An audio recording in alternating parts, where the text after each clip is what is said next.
après une saison 2 convaincante, Sonic Prime arrive avec sa saison 3 sur Netflix. La saison 3 est-elle à la hauteur des attentes ou est-ce finalement une déception? Salut, c'est Tony Basket et dans cette vidéo je vais vous donner mon avis sur la saison 3 de Sonic Prime. Je reviendrai sur cette saison avec un maximum de spoilers. Donc si vous ne l'avez pas vue, allez la voir et revenez sur cette vidéo ensuite. N'hésitez pas à me dire si vous avez aimé cette saison 3 dans les commentaires, à lâcher le petit like et l'abonnement. Allez, c'est parti pour mon avis sur la saison 3 de Sonic Prime.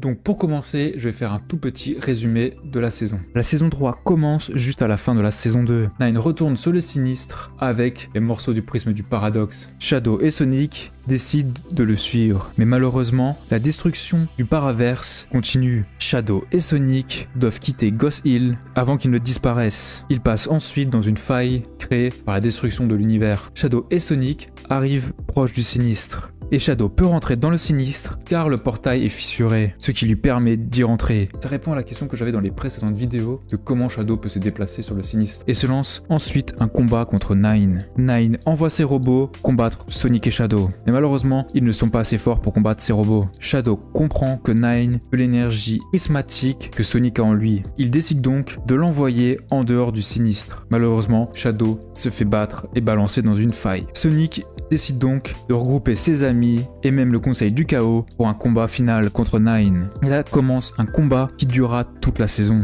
Nine veut absolument construire son monde à lui, même s'il doit détruire celui déjà en place. Mais le problème, c'est qu'une fois Nine battu, l'univers continue de mourir. Alors Sonic demande l'aide de Nine. Sonic finit par donner son énergie prismatique, ce qui permet à Nine de compléter le prisme du paradoxe. Nine restaure ensuite Green Hill et tout le paraverse. Mais malheureusement, Sonic n'a plus d'énergie et est en train de disparaître. Il ne peut pas rester dans le paraspace sans énergie prismatique. Ses amis décident de l'emmener le plus rapidement au portail de Green Hill. Chaque personnage l'aide à sa façon, mais c'est finalement Shadow le dernier mouvement. Et on est de retour sur Green Hill juste avant que Sonic fonce sur le prisme du paradoxe. Shadow arrive et à l'aide d'un Chaos Control se téléporte et emmène le prisme du paradoxe. Tout est redevenu à la normale. La saison se clôture avec Sonic qui se fait attaquer pendant un pique-nique avec ses amis. Donc voilà, c'était un rapide résumé. Maintenant, je vais faire deux parties. La première, les qualités, et la deuxième, les défauts. C'est parti.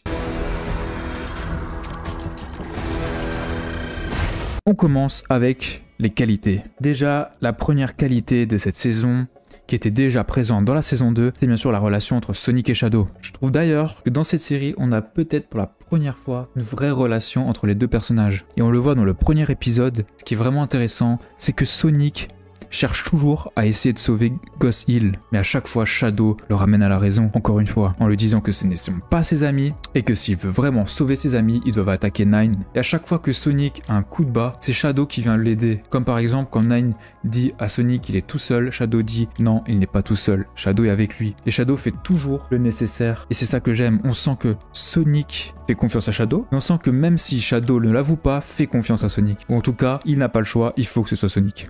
Et c'est d'ailleurs encore Shadow à la fin qui vient aider Sonic. Donc franchement, leur relation est vraiment bonne. Et c'est vraiment un énorme gros point fort de cette série en général. Ensuite, je note l'animation qui reste toujours propre. Les scènes d'action sont correctes, pas un peu en dessous de la saison 2, mais restent sympas. On a 2-3 mouvements de caméra qui rendent les choses assez cool, mais malheureusement, la plupart du temps, ça reste des combats très simples et des coups de poing sans saveur. Mais ce n'est pas un défaut, je trouve que c'est bien. Sonic a une certaine évolution dans la série. Au début, Sonic est très optimiste. Il veut essayer de sauver Nine encore une fois. Il croit qu'il peut le sauver. Mais plus on avance dans la saison, plus on voit Nine faire du mal à ses amis, moins il pense pouvoir le sauver. Même si à la fin, il le sauve. Voilà, il le sauve, vous avez compris. Il redevient gentil. Mais tout le long de la saison, et on le voit dans certaines scènes, qui dit, à un moment, on le voit et dit, maintenant j'ai plus le choix, il faut que je le défonce. Même si ça lui fait pas plaisir, il doit le faire pour protéger ses autres amis. Et aussi on le voit très intelligent car Nine attend que Sonic lui fonce dessus, mais pour une fois il écoute ses amis et il écoute le plan. Et ça je trouve que c'est une bonne évolution de Sonic. Même si à la fin c'est lui qui trouve un plan qui marche, il fonce dans le tas et il se bagarre. Le nouveau pouvoir donc du sinistre qu'on savait pas encore ce que c'était, il est sympa, ça crée des plateformes en l'air qui permet à Sonic de courir dans le vide. Donc rien de ouf, mais c'est sympa. Et ça aide pour le scénario, pour le combat final, parce que sinon ils n'arrivent jamais à monter en haut de cette forteresse. Nine aussi est un point fort de la saison. On sent plus la saison avance, plus il devient fou. À chaque fois qu'il utilise le pouvoir du prisme du paradoxe, ça lui enlève une sorte d'humanité et l'affaiblit son corps en plus. Malheureusement, ils sont pas allés au bout et il reste finalement un gentil à la fin de l'histoire, mais je trouve que jusqu'au dernier épisode, c'est très bien. Il fait mal aux amis de Sonic, il est sans pitié jusqu'à qu'il retrouve la raison. La relation entre les personnages, très bonne, les vannes que s'envoie le Conseil du Chaos et les amis de Sonic, on rigolote. D'ailleurs, le fait que le Conseil du Chaos essaye encore de voler le prisme à la fin de la saison est une bonne idée. Sonic, à un moment de la saison, pense à certains moments qu'il a passés avec Tails. Et comme on l'a déjà vu plus tôt, ils reprennent des passages de certains jeux. Alors si j'ai bien compris, je suis pas sûr, mais ça devrait être de Sonic Advance. Et j'ai vu un peu sur la toile que les gens n'étaient pas trop contents parce que c'était pas aussi bien fait que dans le jeu, etc. Enfin bref, moi qui ai pas fait Sonic Advance, eh ben je trouve que c'était toujours un petit clin d'œil sympathique, même si c'est pas fidèle à 100% au jeu. J'ai terminé sur les qualités, passons aux quelques défauts de la saison. Dans un premier temps, on va parler du scénario qui, je trouve, est très vide. Est-ce un défaut? Pour autant, j'ai envie de vous dire, ça dépend de chacun. Mais pour moi, c'est un peu ce qui m'a sorti de cette saison. Il y a des moments où je soufflais, car on n'avançait pas dans l'intrigue. Les 2 premiers épisodes avancent bien. Sonic et Shadow qui quittent Ghost Hill, qui vont au sinistre. Sonic qui réunit ses amis, tatati, tout se passe bien. Mais dès que le combat commence avec Nine, ça devient à certains moments long. Parce qu'ils font que de se battre jusqu'au dernier épisode. C'est juste ça. Alors bien sûr, il y a des étapes, il se passe des choses, mais au fond, rien n'avance. À chaque fois que les amis de Sonic et Sonic réussissent quelque chose, Nine prend du pouvoir du prisme du paradoxe, crée des nouveaux robots qui mettent une branlée encore une fois, et qui après, des nouveaux encore plus forts, etc. Les amis arrivent à les battre, Nine recrée encore des robots plus forts, jusqu'au géant Big, etc. Jusqu'à que Nine se fasse battre, donc jusqu'au dernier épisode.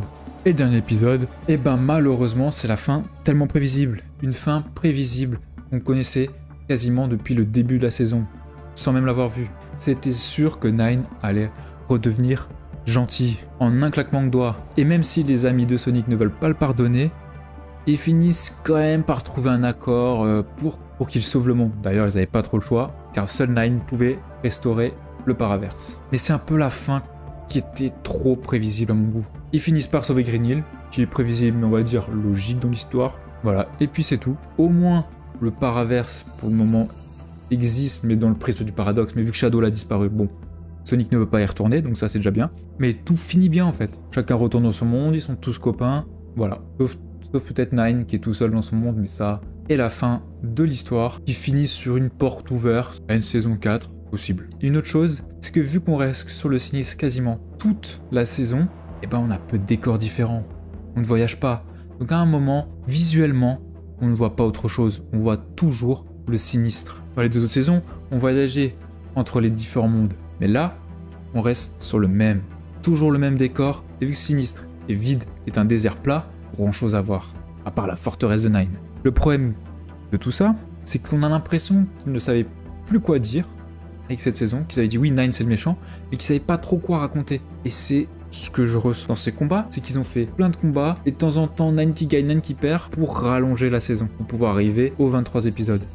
Et quelque chose qui m'a un peu déçu, même si je le voyais, c'est la mort des 2 autres Tails. On nous fait croire dans la saison qu'ils sont morts. Au moment où je dis, ils vont réapparaître sous la fumée. Non, ils ne sont pas là. Je me dis, oh, peut-être qu'ils ont osé. Et finalement non. Et je trouve que c'est dommage, car ça aurait été assez intéressant. Ça aurait rajouté un peu de profondeur dans le personnage de Nine, parce que pour montrer sa conviction à faire ce nouveau monde, ça aurait ajouté un impact émotionnel à la saison. Et à la fin, les amis de Sonic ne seraient pas d'accord de laisser Nine tranquille, car ils voudraient se venger. Mais non, ils sont en vie, fallait s'y attendre, mais c'est dommage. C'est tout pour mes défauts, passons à la petite conclusion. Pour conclure, cette saison n'est pas mauvaise, mais pour moi est en dessous de la 2.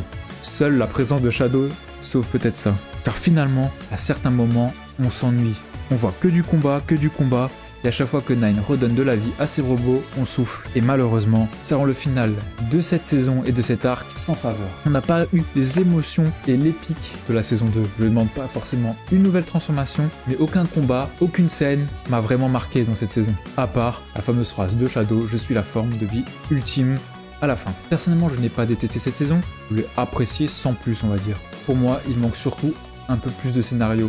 Que le reste, finalement, ça va. L'animation est bonne, les personnages, les relations entre les personnages sont bonnes, et le scénario fait que on a une petite lassitude un peu au milieu et qu'on a hâte de voir Nine se faire dégommer pour enfin que ça avance.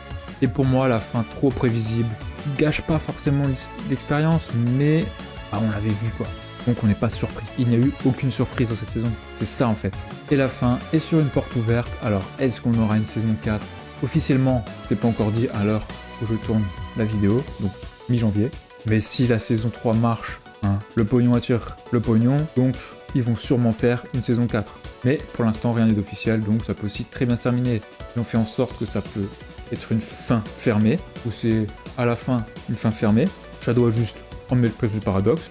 Sonic se fait attaquer, mais c'est juste par une attaque normale du Dr. Eggman, comme tout le temps. Donc voilà. Et après, avec ça, commencer une saison 4, si elle est commandée, avec savoir où Shadow a emmené le prisme du paradoxe, savoir qui c'est qui attaque Sonic à la fin, est-ce que c'est Eggman ou quelque chose d'autre. Il y a une onde juste avant l'attaque, une onde qui ressemble à celle que fait le prisme du paradoxe, donc pourquoi pas, je suis pas contre, mais si la série se termine là-dessus, ça me va aussi. Donc voilà, une saison 4, ça me ferait faire des vidéos, une saison 4, ça me fait quelques vidéos, donc go. Voilà, c'était mon avis sur la saison 3 de Sonic Prime. Dites-moi si vous l'avez aimé, ou même détesté, j'attends vos commentaires. Sur ce, prenez soin de vous, c'était Tony Basket, et on se retrouve pour de prochaines aventures. Ciao.